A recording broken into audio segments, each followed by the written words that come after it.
Hi there, everybody. This is Katie Berube. I'm the Director of University Events at University of Hartford. I'd like to welcome you to our program today. On your screen, you see our welcome and some helpful tips about dealing with WebEx and making sure that everything is optimal for your viewing today. So you've got your speaker view choice on the left hand of your screen there. You can see those three little buttons that you can choose from, and we always like to suggest that speaker view is the most optimal. In the center of the screen, you see your control panel, and that kind of shows all the little ways that you can make this go a little bit more smoothly for your viewing. And there's also a button for Q&A. At the end of the program today, we'll be able to participate in a little bit of question and answer. Those questions are only visible to the presenters of the program, not to the whole group. So go ahead and put those questions in as you think of them, and we will address them at the end. So I'd like to turn things over to Christine Grant of the University of Hartford. Christine, let's see, get you unmuted. Thank you, everyone. It is great to see so many of you with us today.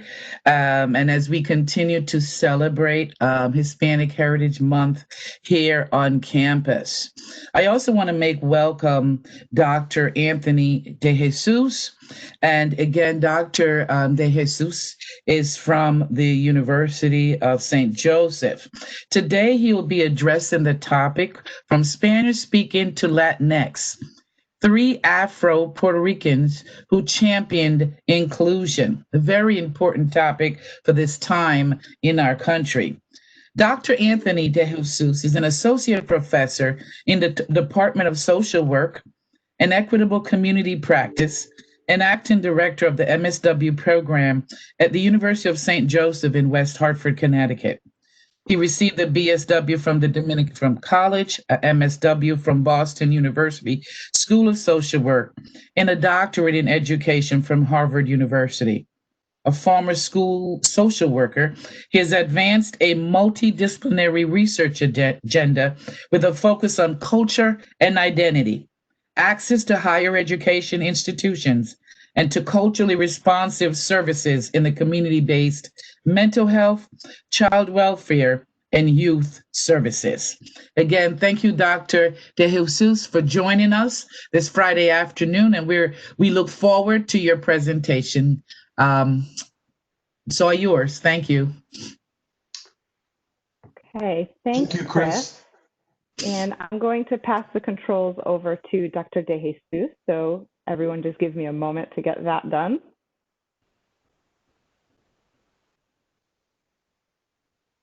See if I can get this just right. And there we go. You should have the controls. Thank you and good morning. Buenos dias, everyone.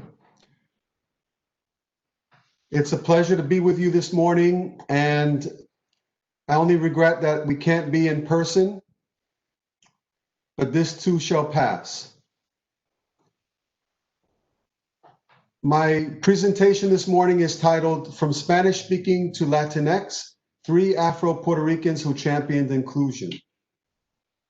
I want to dedicate this presentation to all people who identify as Latino, Latina, Latinx, and all derivations of descendants of Latin America who live in the US, who have perished as a result of the coronavirus this year, including 2 of my relatives, 2 of my tíos, my tío Falín, Tomás Santiago, and my tío Huicho, Ángel López, who passed away in March. I also want to dedicate this presentation to people of African descent worldwide who have perished because their lives have not mattered. And to Tomás Santiago, my cousin, who is a personal inspiration.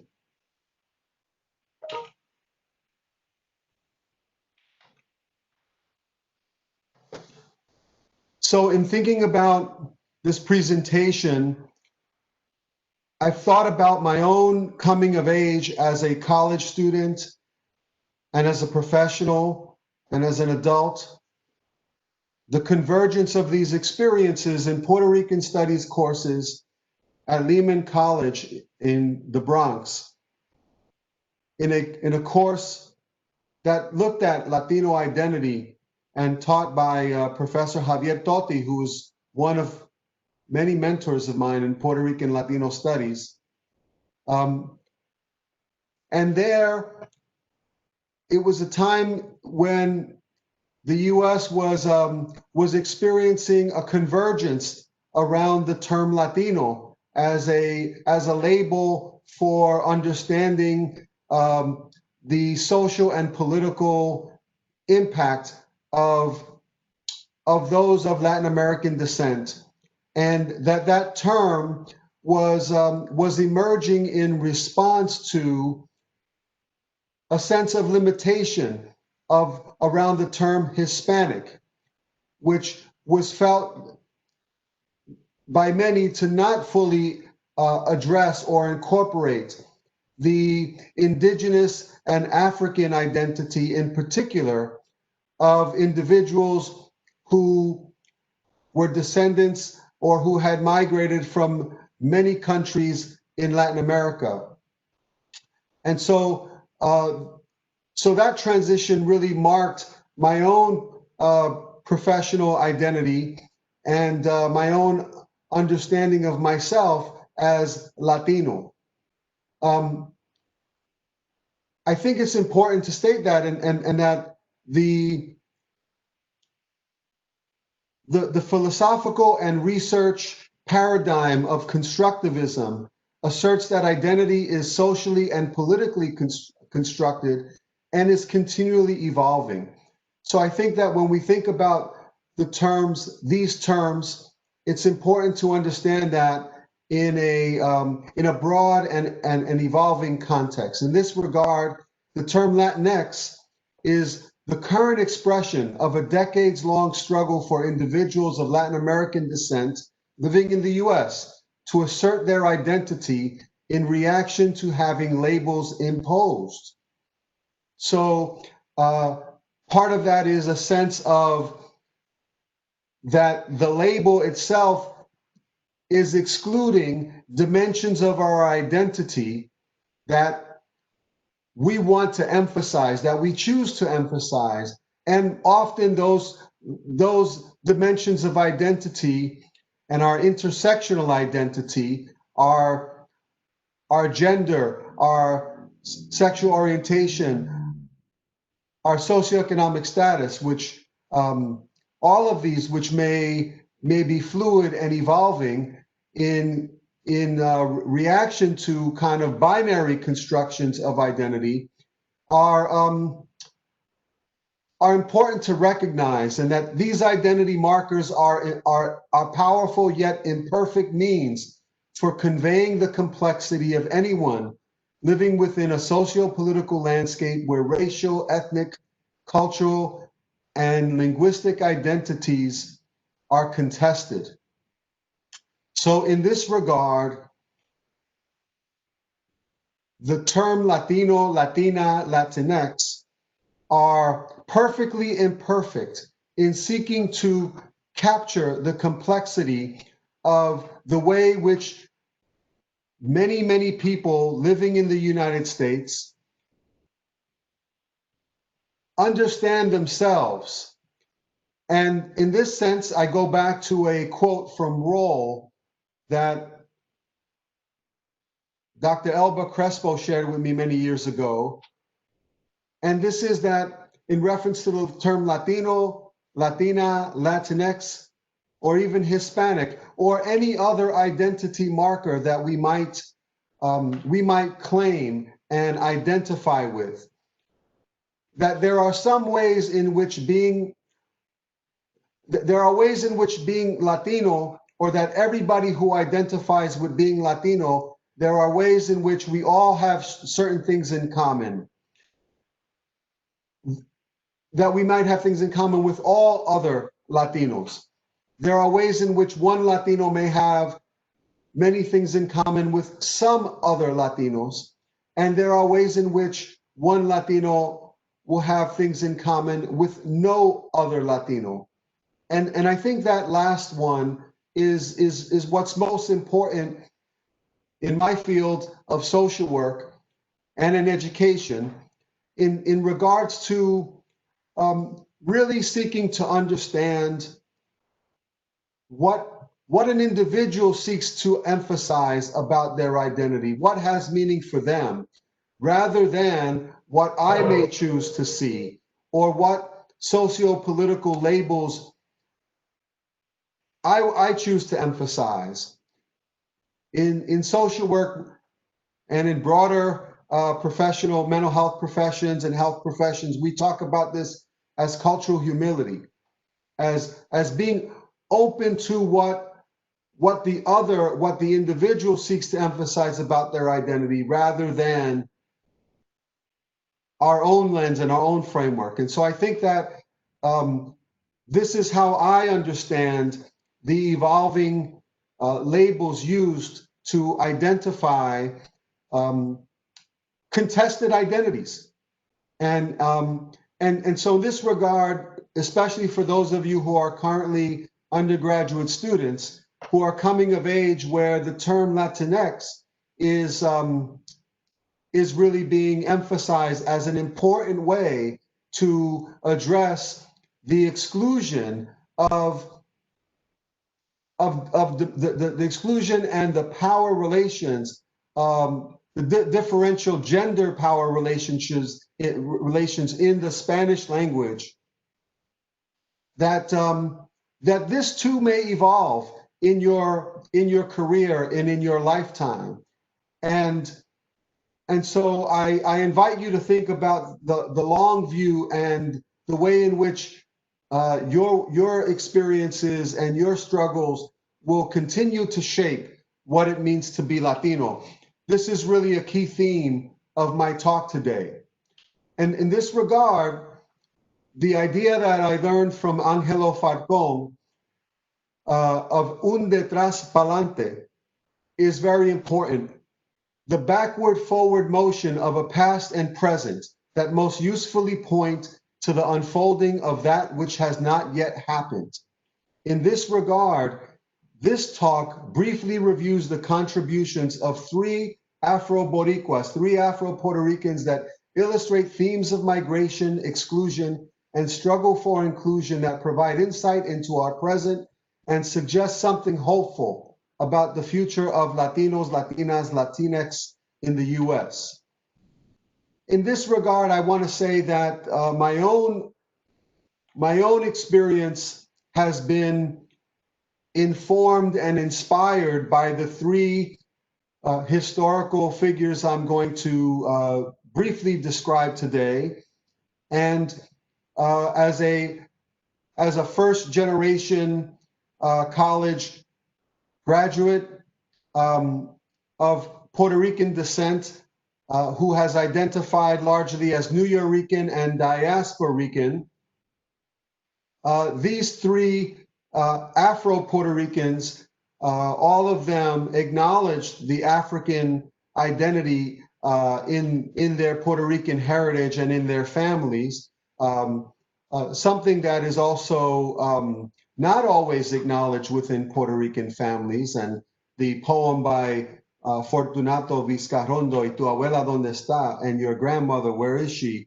is an important reflection of that tension and that internalized white supremacy within the Puerto Rican experience. In this regard, these three figures emphasize their African identity in different ways, and so I think it's very appropriate to honor them. The first of these, and now we go back 100 years or so, more than 100 years, looking at the life of Pedro Albizu Campos. Pedro Albizu Campos was an attorney labor leader and the preeminent leader of the independence movement in Puerto Rico during the 20th century. Albizu Campos' life and legacy endure as important influences on the Puerto Rican diasporic imaginary and as a revolutionary figure emblematic with resistance to colonial domination and the preservation of cultural identity of the broader Latino community. Pedro Albizu Campos was a student in the US who migrated from Puerto Rico in 1912 as a graduate of Ponce High School to attend the University of Vermont. He later transferred to Harvard University. And as a graduate student, a doctoral student in education at Harvard in the late 90s, I certainly was aware of Pedro Albizu Campos' affiliation and having had been a student at Harvard, but I was very eager to learn more about his experience. This led to an article that I wrote and published in 2011 in the Latino Studies Journal that looked at his experience as an undergraduate student at Harvard. I think that his experience is one that is reflective of the experiences of many Latino undergraduate students today, perhaps some at the University of Hartford, at the University of St. Joseph, and at every college and university in this country. So these experiences reflect exclusion, access and inclusion, and also experiences of inclusion that shaped Pedro Albizu Campos's career and his contributions. These are some images of Pedro Albizu Campos and his the way that he is seen by many Puerto Ricans and Latinos and others who have an interest in anti-colonial experience and cultural self-determination. And so I point those images out to you. They may be familiar. This image here is the incoming class in 1912 at the University of Vermont. And if you see over here on the periphery is young Pedro Albizu Campos. I think this image is a very powerful image that suggests that his experience was one of not fitting in fully, of feeling excluded. It was a Harvard professor who was teaching at the University of Vermont that noticed Albizu Campos and encouraged him to apply to Harvard.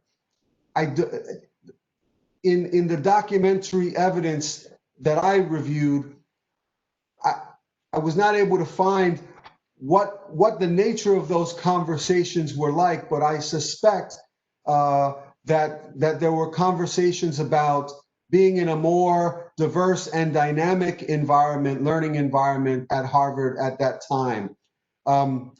Certainly there may be other historians who would complicate that matter, but I think that in this regard, Albizu Campos was a transfer student.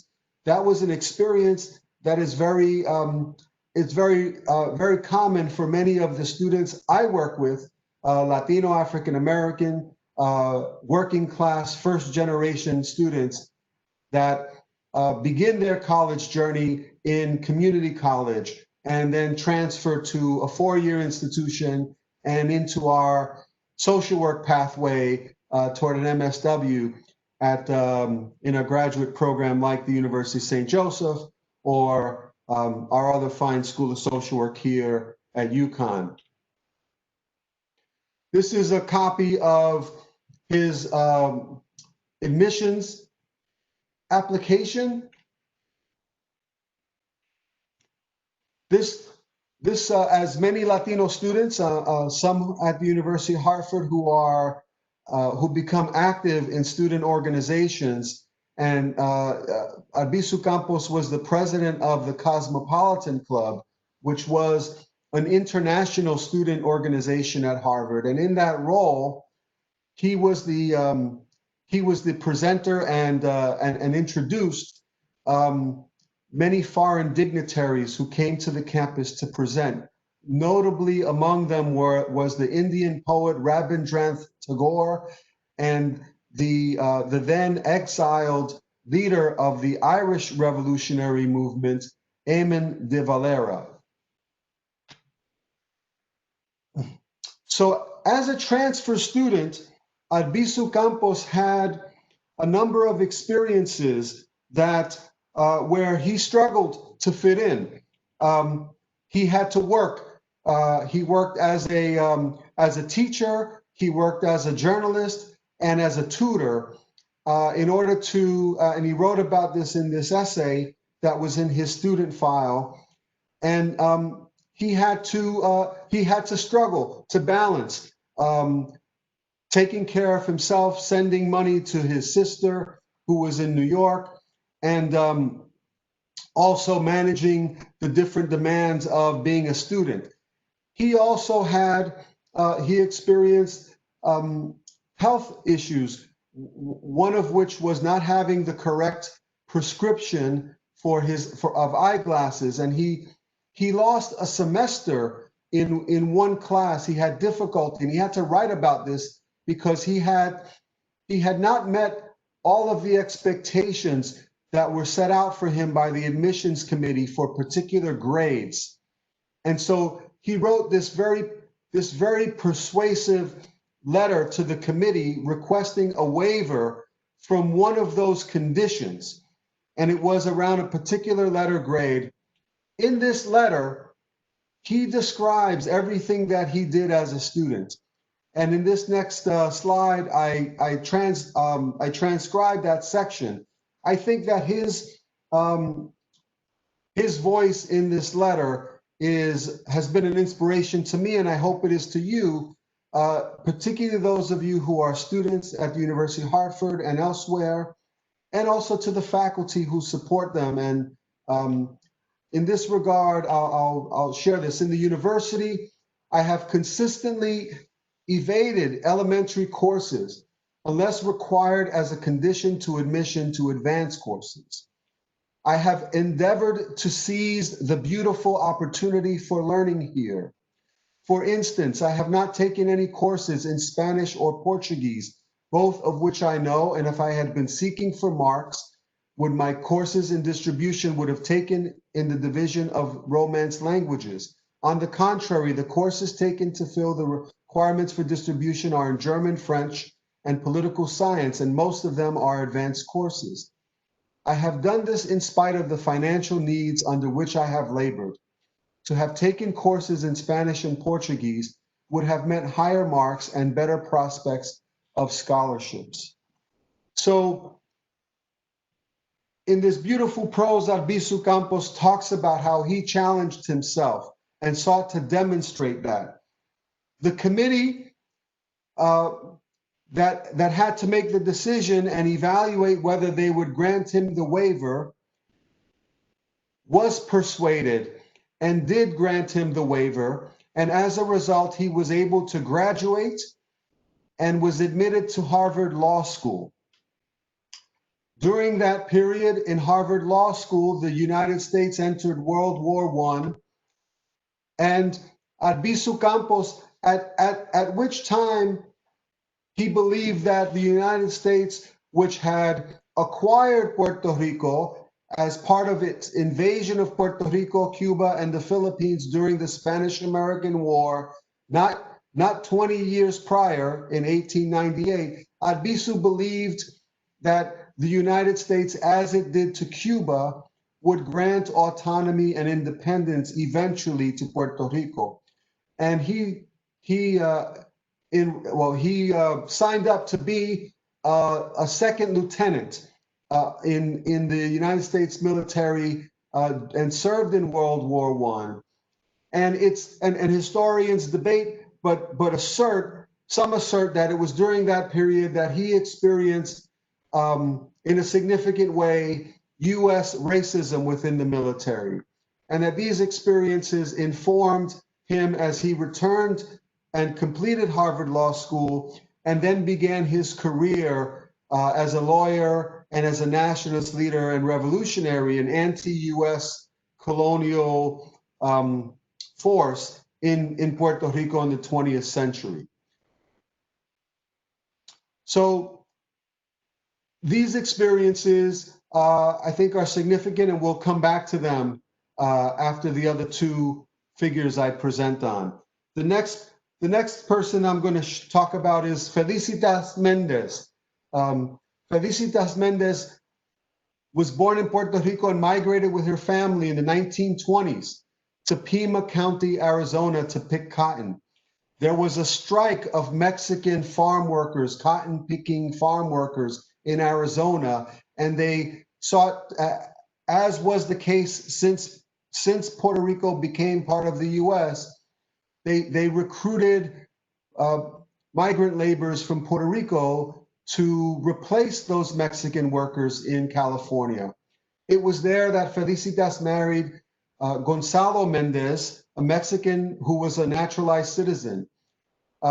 They moved to Orange County, California, and their family sued the Board of Education of the city of Westminster after their children were refused admittance into the local school of the community where they live on account of being too dark. Felicitas' parents and siblings were racialized as mulattoes in Puerto Rico, as Black in Arizona, and Mexican in California. Out of a lifelong struggle against exclusion, Felicitas developed a universalistic anti-racism and strong sense of citizens' rights. The 1946 Mendez versus Westminster case was an essential predecessor case to the 1954 Brown versus Board of Education case, which ended legal segregation in schools by race. In fact, Thurgood Marshall was the lawyer who represented them with the state of California. The governor of California at that time was Earl Warren, who would become the chief Supreme Court justice that decided the Brown versus Board of Education case. So this case and the experiences of exclusion that Felicita and Gonzalo Mendez endured, and their efforts to fight for their legal rights in California enabled Mexican students in California to attend integrated schools and set the stage 7 years later for legally dismantling segregation in schools in the US. This key case was the beginning, but certainly there's not been an end and a resolution to the experiences of school segregation, certainly here in the greater Hartford area and across the country. But this was a very often overlooked but important case that Felicita and her husband drove. One of my experiences of learning about Felicita Mendez was through an art exhibition by the Puerto Rican artist Miguel Luciano at Hunter College in the art gallery there, where I formerly worked at the Center for Puerto Rican Studies, Center for the Estudios Puertorriqueños, and the Hunter College School of Social Work. And in 2011, this is an image as part of that exhibit of Felicita. And Miguel Luciano, who likes to kind of look at images and themes that might be stigmatized or meant to stigmatize and turn them on their heads. So he looked at this bicycle, this Schwinn bicycle, vintage early 1970s, from a series of bicycles that the Schwinn company put out called called the cotton picker. So Miguel was kind of struck with the idea that during the civil rights era, that a bicycle company would name a bicycle a cotton picker, which had has had a derogatory connotation in relationship to slavery and indentured servitude and so on in African Americans. And so he sought to juxtapose that by restoring an old Schwinn cotton picker and turning it into a Puerto Rican cotton picker. He stylized the bike in the style of Puerto Rican bike clubs that have an affinity for Schwinns, and souping them up in the way that you see in the image here, and then placing it on kind of an elevated platform in the form of the island. He was talking about this as one cotton picker, and he was also talking about Felicita Mendez as a Puerto Rican cotton picker. And so he's trying to play with those terms and turn them around to look at the ways in which Puerto Ricans have taken exclusion and stigmatized status and transformed that. And in this regard, he also he kind of he took a kind of one of the Schwinn Club style vests, and he created one to honor the Mendez versus Westminster case. So I thought these were images that have had real meaning for me in understanding the ways in which Felicita Mendez had responded to exclusion and turned it into an opportunity for inclusion for many for decades to come. Another Puerto Rican, Afro-Puerto Rican, who has inspired me and who I've done research on in my career has been Antonia Pantoja. Antonia Pantoja was many things, and among them, she was a social worker who founded many organizations, including Aspira, the National Puerto Rican Forum, and Boricua College. Born in Puerto Rico in 1922, she studied at the University of Puerto Rico, later moved to New York City, where she received a BA in 1952 from Hunter College and MSW in 1958 from Columbia University, and later a PhD from Union Graduate School.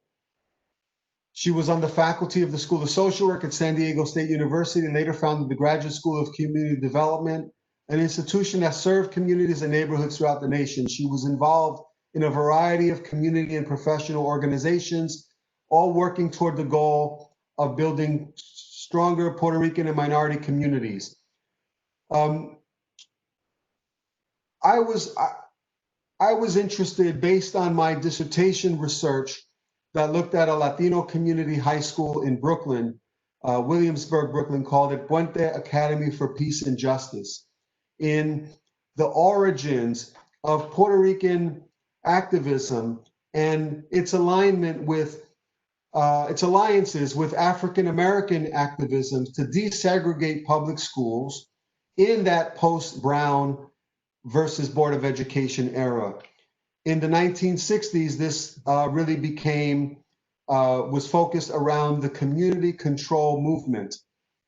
On a side note, the New York Times recently has put out a podcast called Nice White Parents. And the first episodes of that podcast look at that community control movement from the perspective of white families who sought to support the desegregation efforts of African Americans and Puerto Ricans in 3 neighborhoods in New York City. Those experiences around community control and the struggles that took place in New York City that were reflective of struggles that took place across the country informed Antonia Pantoja's strategies in creating the organization Aspira, which sought to address long-standing practices of exclusion of Puerto Rican and Latino students in New York City public schools. In federal testimony, Pantoja also reframed the way that the problem was defined. And she said, when you deal with the school system at the administrative level and the teacher's level, you find a recalcitrant system that will tell you that you're doing things in the way educators believe best, and you are not an educator and you should not meddle into anything they are doing. The schools have mounted an attack on the child who speaks Spanish and who is different, an attack to force him to give this up. What happens as a result is that the child is ashamed of himself and his parents and ashamed of speaking Spanish. This hurts these children's motivation and ability to learn, because you know if you don't think well of yourself, you're not going to be able to achieve in the learning of a new language or the learning of new skills. And in a different testimony, she says, we have arrived at the conclusion that they, the Board of Education, have failed to, and they will never be able to provide certain functions. I refer to such functions such as motivation, guidance, and programs to develop a positive identity in the children. These functions, we in the Puerto Rican community can do best for our own children. So in this post-Brown era, even as legal segregation in schools was no longer legal, school systems across the country and in New York City in particular had not made any concerted efforts to include African American students and their identities, their communities, their families into the formal curriculum. A big part of that, and this was a majorly contested issue, was the hiring of African American and Puerto Rican teachers. And so certainly for those of you in education, for those of you who are African American and Puerto Rican and Latino, I hope this motivates you and that you see the struggles that went on for representation. In this regard, Aspira was an organization that sought to provide Puerto Rican students with those services outside of school and within school, to establish clubs that would support their academic achievement and enable them to manage the competing cultural forces that undermine their opportunity to learn. And so in this regard, Aspira's goals were to motivate and orient capable Puerto Ricans in high school to enter professional and technical fields, the acquisition of Puerto Rican youth of an adequate self-image through the study of their cultural heritage, traditions, and leaders. And notably, one of the ceremonies that aspirantes, I was never fortunate to be an aspirante, but they called it an areto. An areto ceremony was a traditional Taíno ceremony that infused and affirmed Puerto Rican cultural identity, and the training of Puerto Rican youth with leadership potential so that once they become established, they could offer their position, skills, and dedication to the solution of community problems. A whole generation of my mentors in Puerto Rican studies, in the church, in my community, in the Bronx, and elsewhere were aspirantes. A significant one who was also a protege of Antonia Pantoja was Dr. Julio Morales. I want to give props to Dr. Morales, who was the founder of the Puerto Rican Latino Studies program at UConn School of Social Work. So Antonia Pantoja's efforts in starting Aspira and working in alliance with those in the community control movement, she was on a citywide panel, a commission that sought to address and find solutions to address the issue of community control, and recommended the establishment of 32 community school districts from a large citywide centralized school district to 32 community school districts as a way for those school districts to be more responsive to local communities. The subsequent history of that has also been, I will say, very contested, and leads to the current challenges around inclusion within the New York City public schools. But no doubt the work of Antonia Pantoja and others during this period resolved the contested terrain at that time, and led to new structures that were improved yet imperfect. In this regard, Antonia Pantoja with PERLDEF, the Puerto Rican Legal Defense and Education Fund, filed suit against the Board of Education. That suit sought to resolve ambiguity around how the school system would provide services in their native language to Puerto Rican and other students who were not English speaking. And so this established, through the 1974 Aspira Consent Decree, which is still in force, a transitional bilingual education program in New York City. These policies represented a departure from the imposition of solutions espoused by institutional leaders, and reflected concessions on both sides, which incorporated the interests of Puerto Rican students and dozens of subsequent immigrant groups in years to come. As outgoing Congressman Jose Serrano has noted, Puerto Ricans made New York a bilingual city. An understanding of these events, and all of the events that the three figures that I've shared with you today have, their contributions, is important to understand the policies which shaped Latino identity, Latinx identity in the 20th and 21st century. In this regard, these three Afro-Puerto Ricans and their contributions represent a detrás pa'lante, the backward-forward motion of a past and present that might most usefully point to that which has not yet happened. In regards to that which has not yet happened, those of you, especially those of you who are current students, undergraduate and graduate students,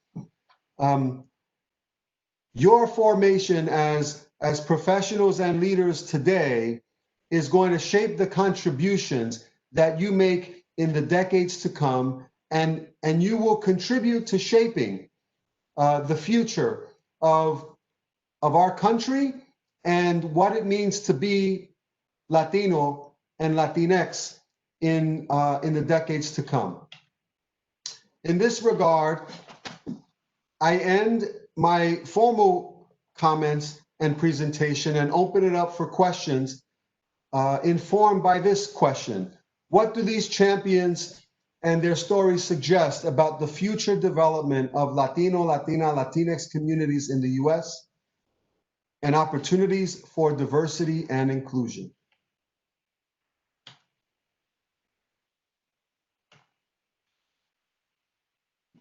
And I'll paste these references in the chat section for you as well.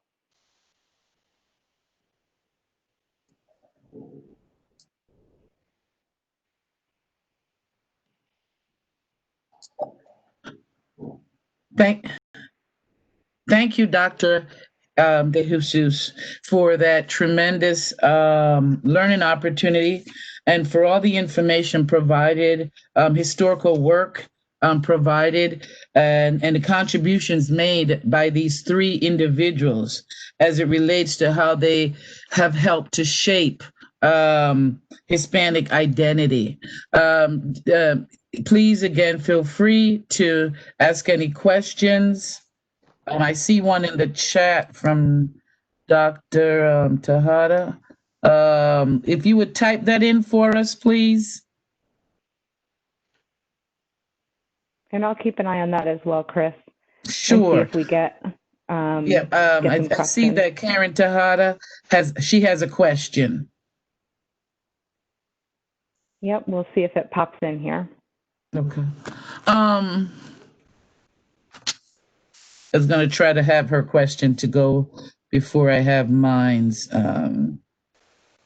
in place. Karen, would you like to go ahead and share your question with us? Since we have such a small group, Katie, you think you would just want to open the mic? I can't That do would be that. great. But the way, Okay. well, All right. the All way right. that the way the event is set up, we can't open it up to folks. Sure. So, All right. Dr. Tejada, do you have a question? I think that's what we said. That's what we heard or saw in the chat space. yep, If not, she could be trying to get it all typed up. I have the Q&A open whenever she's ready. But Chris, if you want to go ahead with one of your questions, I think that'd be sure. great. All right, here we go. What is your sense? I'm sorry here. Thank you. What is your sense of how Puerto Ricans are being served now given the hurricane? I hope I got all that. What is your sense of how Puerto Ricans are being served now given the hurricane? So I think that the many events of that have in the past 3 years after Hurricane Maria and that have occurred in terms of migration of Puerto Ricans to the mainland in the aftermath of the hurricane, as well as the conditions on the island, and certainly the notable federal response with all of the all of that lo bueno y lo malo in terms of what that represents. I think that what I mean to say there is that Puerto Ricans have increased their numbers as U.S. citizens on the island. They cannot vote in federal elections. They don't have representation in Congress. This is a nod to Albizu Campos and this affirms the colonial status of Puerto Rico. Like Washington, D.C., there's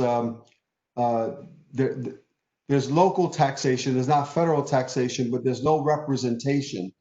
When Puerto Ricans arrive on the mainland as U.S. citizens, they have the right to vote. And the increase of Puerto Ricans in Florida, especially in Central Florida, is very likely going to make a difference in this upcoming election. And that increase of Puerto Ricans, certainly there is diversity and political complexity within that community, but they will largely counteract the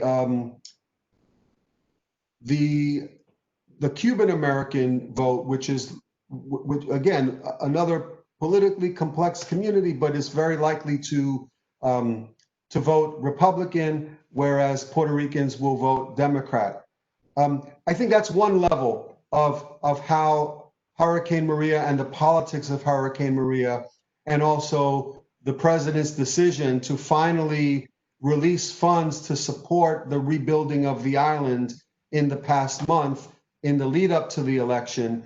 I think Puerto Ricans have been watching and aware and will be responding accordingly. In another sense, and my colleague, Dr. Reynaldo Rojas from Central Connecticut State University, and I, has taken the lead in a participatory action research project with Puerto Ricans who migrated to the greater Hartford area after Hurricane Maria. And we worked with them on developing a study of other Puerto Ricans who migrated around. What could we learn from them about how to be more responsive to the needs of future Puerto Ricans who migrate and others who migrate to the greater Hartford community in terms of navigating services and resettlement. And so I'll mention him. I'll put his name in the text box because I'll refer you to an article that he's recently published about this work in the Journal of Social Work with Groups. And just to go to the next question. Yep, I'll read that out for you there, Dr. De Jesus, just so everybody can hear it. The question is, how can universities do a better job in recruiting more Latinx students, support and retain students at our campuses? So this is a question that is a very personal question, and so I think I'll answer it personally. In terms of my own journey, my own sense of as a Puerto Rican, as a Latino, as somebody who did not see myself as worthy or of the opportunity to attend college and to attend some of the best institutions in the country. I had to work hard, and many people worked hard to support me to overcome my own internalized inferiority, my own sense of I don't have what it takes and that I don't have something to contribute to these institutions. Not to mention the financial stress of thinking about how am I going to pay for this tuition and these living expenses. So these are things that I'm very familiar with personally as a faculty member, now as an interim director of this program. As a shout out, if anybody's interested in our MSW program, I invite you to go to our website, usj.edu/MSW. I'd be happy to talk to you about it. But to say that there were many people and experiences that reached out to me and let me know that I belonged, that let me know that, as Antonia Pantoja says in the film that Lillian Jimenez did about her, Antonia Pantoja Presente, I have a right to get what others have, or what others have a right to get. And I'm not going to give that right away. I'm going to pursue that right. If the Constitution of this country enshrines our right to life, liberty, and the pursuit of happiness, part of my pursuit of happiness is the opportunity to learn, and the opportunity to learn from the best, to have the best schools, the best resources, the best learning opportunities. And I've been afforded that in many ways, but it's taken a lot of work, internal work, a lot of people supporting me, a lot of mentors, a lot of role models showing me that this can be done, that I could be Dr. De Jesus one day, and that I would be seen as somebody that has something to contribute, something to offer. And that would mean something for me and my community. So I think that the first way, as I think to go back to Pantoja, is to provide opportunities that affirm young people that they belong on this campus, that these resources are available and accessible to them, that there are faculty like Dr. Tejada and Dr. Noel Casiano, who I know just began teaching at UHart, and others that look like them, that understand them, that will inspire and mentor them, and that there will be faculty and students and administrators from all backgrounds who believe in what they have to offer and affirm what they have to offer, and that they belong just as much as anyone else. Certainly that means that institutions have to be creative and committed to allocating resources to make that happen. And we know how challenging that is, especially in higher ed during COVID times. I am on a committee in my institution that's called AEIOU, which stands for Addressing Equity and Inclusion in Our University. And so we know that the resource of people who are committed and enthusiastic about diversity and inclusion and increasing the numbers of Latino and African American and other underrepresented communities in higher education, we know that there's no shortage of goodwill and interest and commitment. There is a shortage of cash money, resources, and an interest in creating structures that will make those changes. The only way that Pantoja, Albizu Campos, and Mendez show us that we can marshal resources is to change policy, and to do that through law, and through civil rights efforts and procedures. And so I think that that's an important lesson for students today, and for faculty to nurture students in that journey and that ability. I guess recognizing that there's that we're short on time, maybe there's one more question. If not, I'll make some closing comments.